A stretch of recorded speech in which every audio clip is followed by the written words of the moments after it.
एक छोटा सा गांव था। नाम था इसका खुशीनगर। यहां रहता था रामू, एक गरीब किसान। उसके पास एक छोटा सा खेत था और उसका छोटा सा परिवार, पत्नी सीता और 2 बच्चे मोहन और सोना। रामू बहुत मेहनती था। सुबह से शाम तक खेत में काम करता। सीता भी उसका साथ देती। बच्चे भी छोटे मोटे कामों में हाथ बंटाते।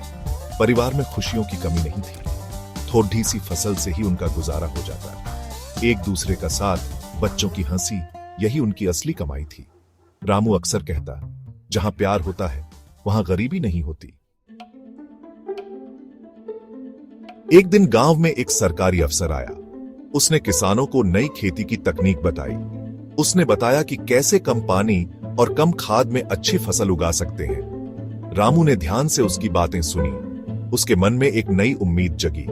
उसने सोचा, अगर मैं ये नई तकनीक सीख लूं तो शायद अपनी फसल को और बढ़ा सकूं। उसने अफसर से कई सवाल पूछे। अफसर ने उसे बढ़ावा दिया। उसे कुछ किताबें और बीज भी दिए। रामू बहुत खुश हुआ। उसे लगा जैसे उसके सपने सच होने वाले हैं। रामू ने नई तकनीक सीखने में पूरी मेहनत कर दी।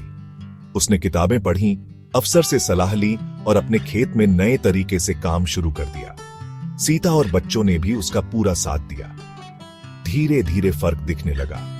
रामू की फसल पहले से अच्छी होने लगी। खेत में हरियाली छा गई। देखते ही देखते फसल लहलहा उठी। रामू की मेहनत रंग लाई थी। उस साल अच्छी फसल हुई। रामू के पास पहले से ज्यादा अनाज था। उसने कुछ अनाज बेचा और कुछ अपने लिए रख लिया। पहली बार उसके पास कुछ पैसे बचे थे।